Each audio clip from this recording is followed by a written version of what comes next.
नमस्कार दोस्तों, जय हिंद। मैं अजीत सिंह राठौर और माँ दुर्गा एकेडमी में आप सभी का स्वागत है। जैसा कि हम एनसीईआरटी सीरीज़ को कवर कर रहे हैं, तो हम जो क्लास 7th है हमारा पर्यावरण, उसके आज चैप्टर बस्ती, परिवहन और संचार यानी मानव बस्ती है, जो परिवहन है और जो संचार है, इसको आज हम कंप्लीट करेंगे और बहुत ही नज़दीकी और बहुत ही करीब से जानेंगे कि इनका अर्थ क्या होता है, इनमें कैसे परिवर्तन हुआ, यह पहले कैसे थे, इन सभी के बारे में जानेंगे जो एनसीईआरटी आप बुक पढ़कर भी नहीं अच्छे से क्लियर कर पाते। क्योंकि अगर कोई बुक पढ़कर सब जान जाता, अच्छे से समझ जाता, तो आज इतने सारे कोचिंग संस्थान नहीं होते, आज ना कोई स्कूल होता, सभी बुक खरीद के घर में ही पढ़ चुके होते। ठीक है, तो हम आगे बढ़ते हैं। देखिए, पहले क्या है कि मानव बस्तियाँ। हम पहले डिटेल से मानव बस्तियों को समझते हैं। ठीक, देखिए इसका उद्भव कैसे हुआ, यह कैसे आज के समय में है। मानव बस्ती को हम इस प्रकार से समझते हैं, एक कहानी के तौर पर। पहले क्या थे, पहले आदि मानव हुआ करते थे, है ना। सबसे पाषाण काल में आदि मानव हुआ करते थे। उनको ना कपड़ा पहनने का कोई मतलब कौशल था, न उनके पास स्किल थे, ना वो जानते थे कपड़ा पहनना, न वो खाना खाना जानते थे। वह एक मानव थे, लेकिन एक जानवर की तरह जीवन व्यतीत करते थे। लेकिन समय के साथ परिवर्तन आया, धीरे से उनमें क्या हुआ, उनमें परिवर्तन आया और वह खाना खाना सीखे। जैसे पहले मांस को कच्चा खा लेते थे, तो बाद में क्या हुआ, वह पत्थर के चिंगारी से जब आग का आविष्कार हुआ, उन्हीं के द्वारा जब धीरे से जाने की इससे हम आग पका मतलब खाना पका के खा सकते हैं, तो उन्होंने उससे मांस को पकाया और उसको भूंजकर मांस को खाने लगे। इस प्रकार पहले वह पत्ते को लपेटकर अपना वस्त्र पहन लिया करते थे। उससे पहले वह वस्त्र पहनते ही नहीं थे। फिर धीरे से उन्होंने पत्तों का इस्तेमाल किया वस्त्र पहनने के लिए। फिर उन्होंने जानवरों को मारकर उनके चमड़े का उपयोग करने लगे वस्त्र पहनने के लिए, है ना। तो इस प्रकार पहले समय में क्या होता था, लोग अलग अलग रहते थे, उन्हें समूह में रहना नहीं आता था। ठीक, और जब समूह में रहते नहीं थे तो बस्तियां कहाँ से होगी, है ना। पहले क्या करते थे, खेती करते थे। तो पहले क्या करते थे, चलती फिरती खेती करते थे। पहले ज़माने में क्या करते थे, चलती फिरती खेती करते थे। मतलब कि इसका ये मतलब नहीं कि खेती चल फिर रहा है, खेत दौड़ रहा है। इसका मतलब ये है कि लोग जैसे इस साल यहाँ इस बरसात में, इस साल सपोज 2023 में 10-15 लोग कहाँ बिलासपुर में क्या किए, एक स्थान है बिलासपुर, एक स्थान है रायपुर। तो बिलासपुर में क्या किए, खेती किए। पहले क्या था, खेती पहले पट्टा उट्टा नहीं हुआ करता था। पहले ज़माने में क्या होता था, कुछ नहीं होता था, बस ऐसे ही खाली ज़मीन पड़ा करता था। तो वो क्या किए, वो लोग उस ज़मीन में खेती किए। अब वहाँ खेती किए, धान काटे, उसको रखे। अब अगले साल 2024 में वो रायपुर चले जाते। फिर अगले साल रायपुर में खेती किए, फिर अगले साल और किसी अन्य जगह पर। इस प्रकार वे खेती बदलते थे, लगातार कहीं भी नहीं रहते थे। वहाँ वह स्थायी घर भी नहीं बनाते थे।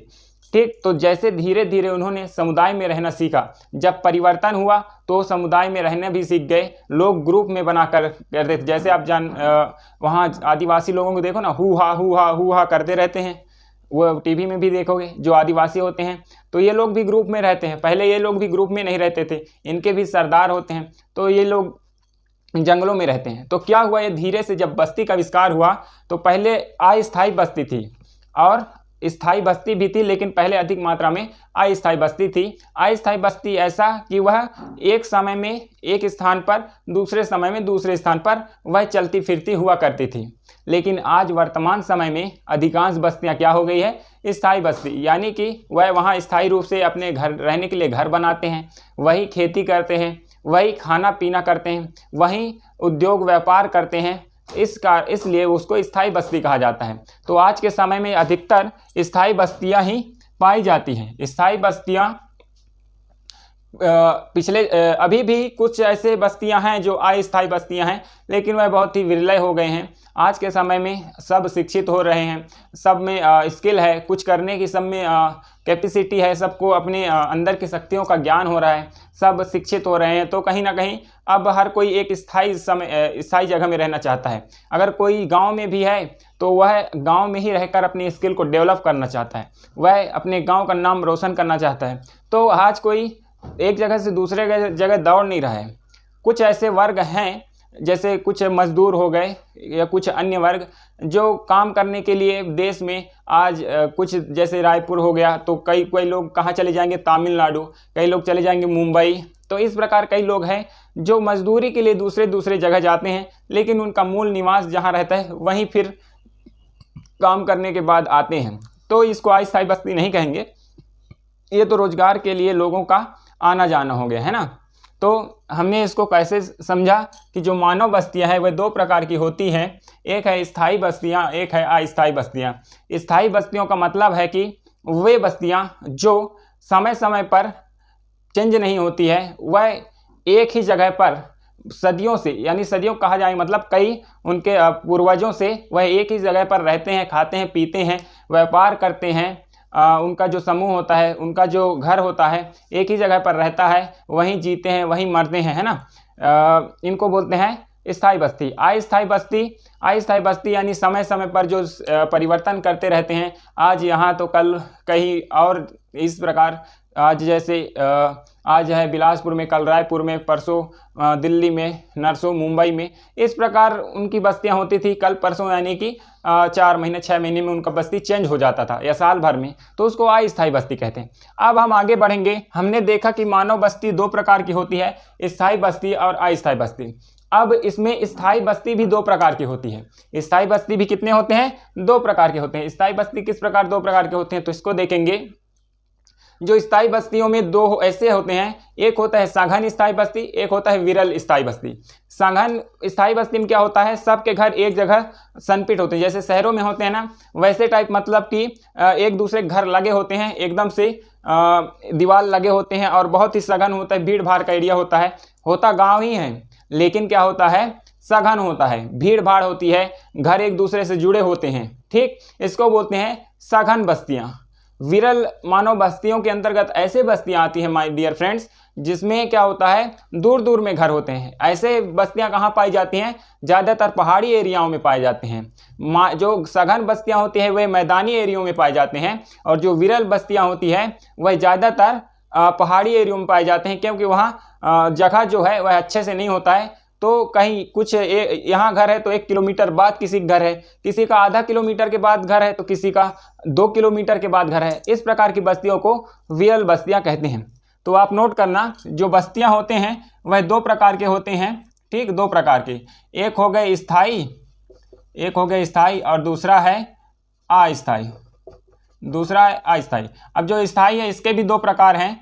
एक हो गया सघन, एक क्या हो गया, सघन, और दूसरा हो गया विरल। तो आप देखना, जो मानव बस्ती हैं ये 2 प्रकार के हैं, स्थायी मानव बस्ती और अस्थायी मानव बस्ती। जो स्थायी मानव बस्ती है वह 2 प्रकार के हैं, एक है सघन मानव बस्ती, एक है विरल मानव बस्ती। ठीक, तो इस प्रकार हमने क्या किया, जो मानव बस्ती है उसको हमने कंप्लीट कर लिया। फिर हम आगे देखते हैं, दूसरे नंबर पे है परिवहन। परिवहन है क्या, इसका विकास कैसे हुआ, आपका क्वेश्चन होगा। आप जानते होंगे कुछ, लेकिन सब कुछ नहीं जानते। इसको हम इस प्रकार से डील करते हैं। देखिए, परिवहन यानी क्या होता है, ट्रांसपोर्ट, यानी आवा जावा, हम कहीं जाते हैं, हम कहीं से आते हैं, उसी को परिवहन कहते हैं। तो देखिए, पहले समय में क्या था, ना बाइक था, ना साइकिल था, ना हाथी घोड़े तो थे, वे तो सृष्टि जब बना तभी से वह सब बन गया था। तो क्या हुआ, पहले समय में गाड़ा का भी आविष्कार नहीं हुआ, जिसको बैलगाड़ी कहते हैं। तो सबसे पहले क्या किए, पहले सबसे लोग पैदल आया जाया करते थे, चाहे वह कितनी भी दूरी हो, चाहे एक देश से दूसरे देश जाना हो, पैदल आते थे, पैदल जाते थे।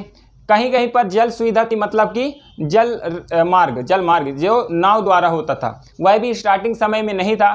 धीरे से उसका आविष्कार हुआ और लोग जल से भी यात्रा करने लगे, लेकिन उसमें भी समय काफ़ी लग जाता था। वायु मार्ग का तो आविष्कार हुआ ही नहीं था उस समय। तो कुल मिलाए लोग पैदल चलते थे, या फिर जानवरों का सहारा लिया जाता था। जब थोड़ी बहुत विकास हुआ लोगों का, तो उन्होंने जानवरों का सहारा लेना शुरू कर दिया, जैसे गधा हो गया, घोड़ा हो गया, ऊँट हो गए, हाथी हो गए, इन सभी का भी परिवहन में उपयोग होने लगा। जब लोगों ने पहिए का आविष्कार किया, तब जाकर लोगों की जो परिवहन सुविधाएं उसमें कुछ विकास हुआ। क्योंकि जब पहिए का लोगों ने आविष्कार किया, मानव ने जब पहिए का आविष्कार कर लिया, तब बैलगाड़ी का आविष्कार हुआ। और बैलगाड़ी में लोग बहुत सारे, यानी जितना उसमें आ जाए ऐसा सामान रख कर भी वह आसानी से एक स्थान से दूसरे स्थान बिजनेस के लिए, व्यापार के लिए भी परिवहन में आते जाते थे परिवहन के क्षेत्र में।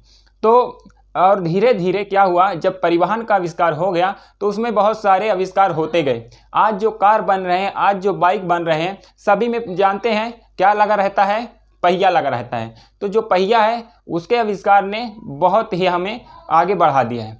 तो परिवहन के कई प्रकार हैं, जिसमें मुख्यतः 3 प्रकार हैं जो मैंने आगे लिखा है। सॉरी, मुख्यतः 4 प्रकार के हैं। देखो परिवहन के कितने प्रकार हैं, सड़क मार्ग है, रेल मार्ग है, जल मार्ग है, वायु मार्ग। अच्छा, अब देखना, इसको मैं मिटा दे रहा हूँ। जो मानव बस्ती के प्रकार है स्थायी या अस्थायी, और स्थायी के प्रकार है सघन और विरल। आप इसको नोट कर लेना, ठीक, क्योंकि जगह नहीं है यहाँ पास तो मैं मिटा दे रहा हूँ। ठीक, आप नोट कर लेना, अगर नहीं किए हैं तो बैक करके वीडियो को कर लेना, क्योंकि ये इंपॉर्टेंट है। जैसे हमने देखा कि परिवहन क्या है, आने जाने के हमारी जो ट्रांसपोर्टेशन होता है उसी को परिवहन कहते हैं। ठीक, पहले समय में लोग अभी इतने शिक्षित नहीं थे, लोग पैदल चलते थे। धीरे धीरे विकास हुआ और आज इतना विकास हो गया है कि अब कुछ भी कहना संभव नहीं है। लोग 8-8 घंटे में एक महाद्वीप से दूसरे महाद्वीप चले जाते हैं। देश की तो बातें अलग है, राज्य की तो बातें अलग है, गांव शहर की तो बात करना ही बेवकूफ़ी है। तो देखते हैं आगे। जो परिवहन है वह 4 प्रकार के हैं। सबसे पहले हम देखेंगे सड़क मार्ग। सड़क मार्ग को पहले लेते हैं। सड़क मार्ग है क्या?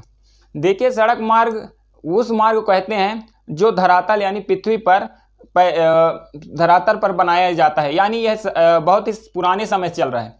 सड़क मार्ग को इस प्रकार हम समझते हैं, जो हम डामर रोड बोलते हैं ना, या सीसी रोड यानी सीमेंट से बना रोड, डामर रोड यानी जो डामर से बना रहता है वो रोड, उसको भी क्या बोलते हैं, सड़क मार्ग के अंतर्गत रखा जाता है। ये 2 प्रकार के होते हैं। सड़क मार्ग कितने प्रकार के होते हैं माय डियर फ्रेंड्स? तो सड़क मार्ग 2 प्रकार के होते हैं।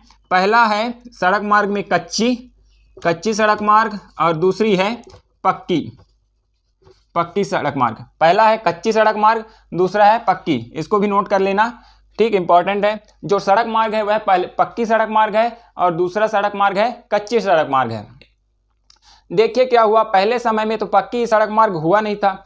पहले क्या था, पहले मार्ग ही नहीं था। पहले लोग जहाँ से चले जाते थे, लोगों को पता नहीं था कि रास्ता होता क्या है। उनको जैसे पहले लोगों का उद्देश्य ही नहीं था, क्योंकि पहले लोग आदि मानव हुआ करते थे, उनके पास पर्पस नहीं था। ऐसे ही जंगलों में जैसे आज जानवर घूमा करते हैं, पहले इंसान घूमा करते थे।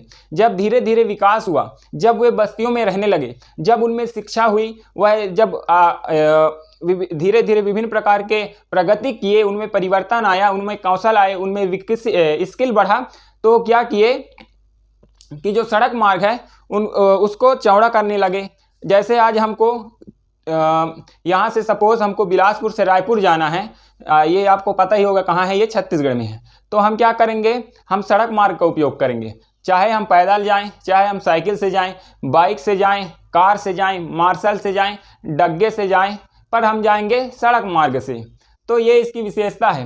ये सड़क मार्ग एक ऐसा मार्ग है जिसका सबसे अधिक उपयोग किया जाता है, यानी कि साधारण रूप से आसपास के एरियाओं में, लगभग आसपास के एरिया कहा जाए तो सड़क मार्ग में 100 किलोमीटर 200 किलोमीटर जहां तक हो, आसपास के एरिया में सबसे ज़्यादा उपयोग सड़क मार्ग का उपयोग किया जाता है। चाहे वह आप जाएंगे, जैसे देखेंगे बाइक में कोई जा रहा है, पैदल जा रहा है, साइकिल में जा रहा है, तो ये सब सड़क मार्ग के द्वारा ही लोग जाते हैं। तो मैंने इसको बताया कि ये 2 प्रकार के होते हैं, जिनमें ढलाई नहीं होता है, जिसको पगडंडी भी बोलते हैं। यह भी एक सड़क मार्ग है। किसको? पगडंडी, जो गांव में बोलते हैं, जो खेत के पार में बना रहता है, इनको भी एक प्रकार से सड़क मार्ग ही बोल सकते हैं, जो पैदल जाने के लिए उपयोग होता है। तो इसको क्या बोलते हैं, कच्ची सड़क मार्ग। कई चौड़े कच्चे सड़क मार्ग भी होते हैं जिनमें सीसी रोड नहीं होता है, ना डामर होता है, सिर्फ मिट्टी का ही बना रहता है, उसको भी कच्ची सड़क मार्ग बोलते हैं। तो हमने देखा जो सड़क मार्ग है वह क्या है, 2 प्रकार के हैं, कच्ची सड़क मार्ग और पक्की सड़क मार्ग। ठीक, और ये भी देखा कि ये सबसे ज़्यादा उपयोग होने वाले मार्गों में से पहला है सड़क मार्ग। दूसरा है रेल मार्ग। जानते हैं विश्व में तो नहीं पता, पर एशिया में सबसे ज़्यादा रेल मार्ग कहाँ है? भारत में है। सबसे ज़्यादा भारत में कहा जाता है। जिस प्रकार सड़क मार्ग का जाल है, उसी प्रकार रेल मार्ग का भी जाल बिछा हुआ है। जब से अंग्रेज हमारे देश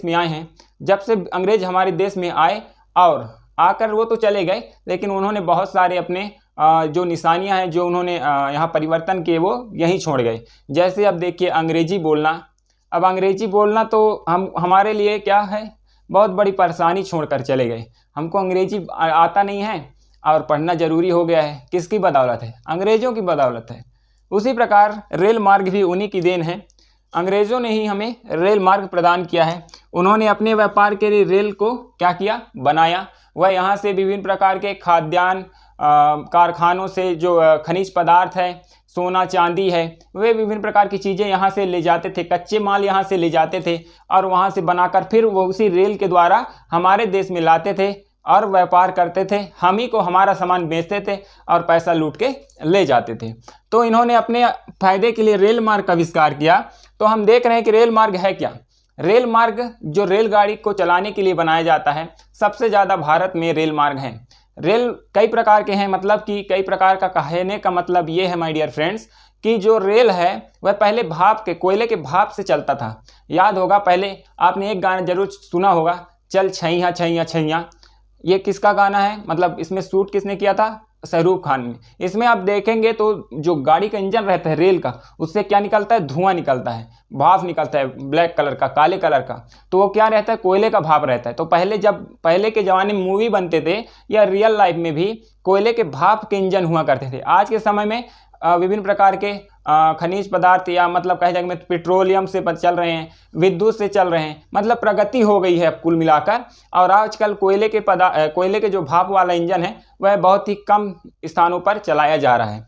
तो जो रेल मार्ग में विभिन्न प्रकार के परिवर्तन होते गए हैं, जैसे मैंने बताया, आज कई विज्ञान के आविष्कार के कारण पहाड़ी क्षेत्रों में भी रेल मार्ग क्या हो रहा है? बनते जा रहे हैं। कई ऐसे क्षेत्र हैं जो पहाड़ी क्षेत्र जहां रेल दौड़ाई जा रही है, पहाड़ी क्षेत्रों में भी कई जगह गुफाओं को, पहाड़ों को काट कर रेल मार्ग बनाया जा रहा है। कई जगह नदी है, नाले हैं, तो वहाँ ब्रिज बनाकर रेल दौड़ाया जा रहा है। तो इस प्रकार रेल मार्ग का भी विकास तेजी से हो रहा है, अभी तक हो रहा है और पहले भी होता आया है। ठीक, तो इस प्रकार हमने रेल मार्ग को देखा है। फिर जब आगे बढ़ते हैं रेल मार्ग के बाद, तो तीसरा है जल मार्ग। जल मार्ग है क्या?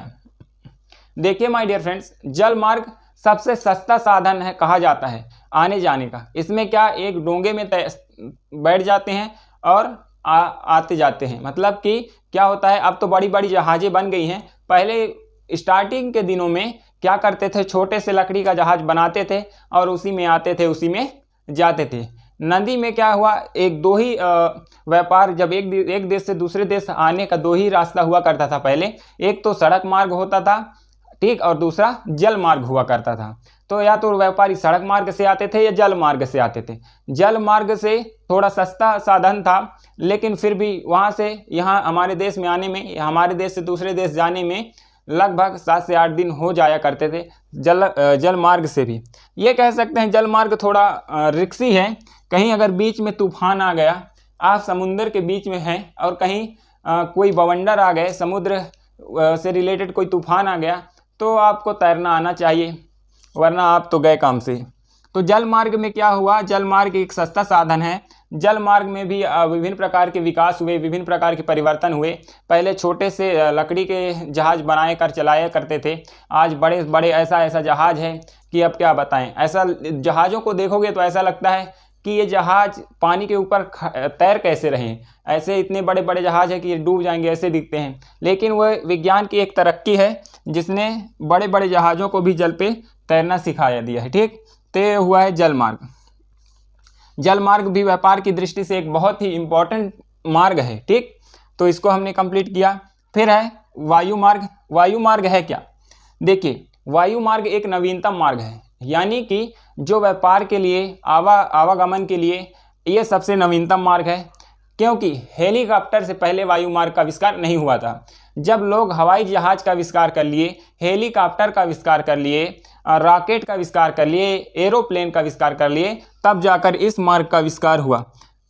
इस मार्ग ने परिवहन को इतना द्रुतगामी बना दिया है, इतना पास ला दिया है दुनिया को, कि जो पहले हमारे देश से दूसरे देश जाने में 8-8, 9-9 दिन लगता था, उसको इस वायु मार्ग के द्वारा मिनटों तो नहीं कहें, लेकिन घंटों में ज़रूर कवर करवा देता है। जहां आप 1 हफ्ते में जाएंगे, वहां ये 1 दिन में पहुंचा देगा।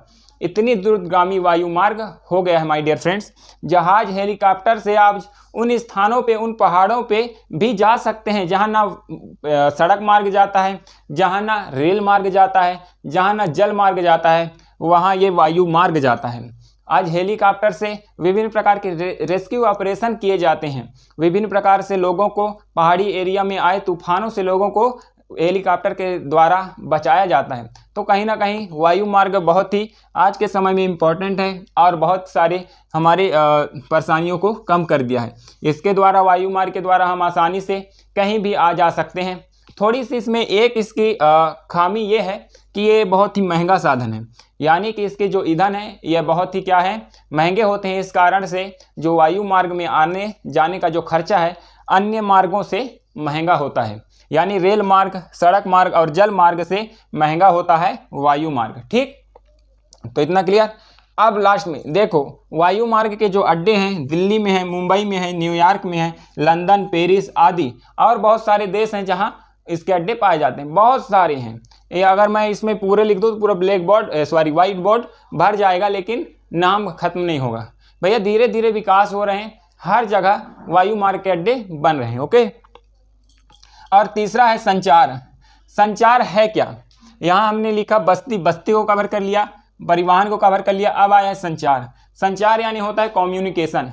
हम आज, पहले क्या करता था, पहले एक गाना आया था सलमान खान का, कबूतर जा जा जा कबूतर जा। उसमें क्या करता है, चिट्ठी भेजने का गाना है, उसमें चिट्ठी भेज देते। तो क्या हुआ, आज के समय में मोबाइल आ गया है, टेलीफोन आ गए, फैक्स आ गए हैं, ईमेल आ गया है, जो किसके सहायता से ये सब काम कर रहे हैं, सैटेलाइट के वजह से। किसके वजह से? सैटेलाइट। आज अंतरिक्ष में सैटेलाइट एक सेट कर दिया गया है, जो हमको हमारे देश से नहीं, हम दुनिया के किसी भी देश में, कोई भी कोने में, हम अगर हमारे पास मोबाइल नंबर है, हम उसको डायल करके बातचीत कर सकते हैं। मिनटों में, सेकंडों में बात कर सकते हैं। किसके द्वारा? आज मोबाइल के द्वारा। पहले ज़माने में देखेंगे हम, राजा महाराजा एक लंबी सी पत्र लिखा करते थे और उस पत्र में सैनिक के द्वारा भेजा करते थे, एक देश से दूसरे देश, एक राज्य से दूसरे राज्य। बहुत दिन, बहुत समय लग जाता था उस पत्र को पहुंचने में। तो जब विकास हुआ तो पहले चिट्ठी आई, उसके बाद चिट्ठी के बाद डाक, जब सरकार बनी तो डाक सुविधा दी, वो भी चिट्ठी से ही रिलेटेड सुविधा है। फिर धीरे धीरे टेलीफोन का आविष्कार हुआ, मोबाइल आए, मोबाइल के तो अब बात ही निराला। ईमेल आया, ईमेल के द्वारा हम किसी को भी मिनटों में कुछ भी पत्र जैसे लिख के उसको भेज सकते हैं।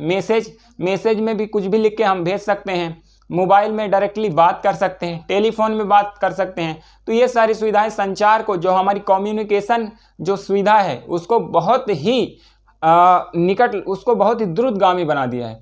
पहले ज़माने में, मैं एक चीज़ बात बोलते थे ना कि पहले ज़माने में क्या अंग्रेज कहते थे, फूट डालो राज करो। अगर उस समय अगर मोबाइल होता ना, तो आज हमारा देश इतना, हमारे देश में इतना लूट नहीं पाते अंग्रेज लोग हमारे देश को। क्योंकि जैसे पहले क्या करते थे, पत्र भेजते थे, एक देश से, एक राजा दूसरे राजा को पत्र भेजते थे।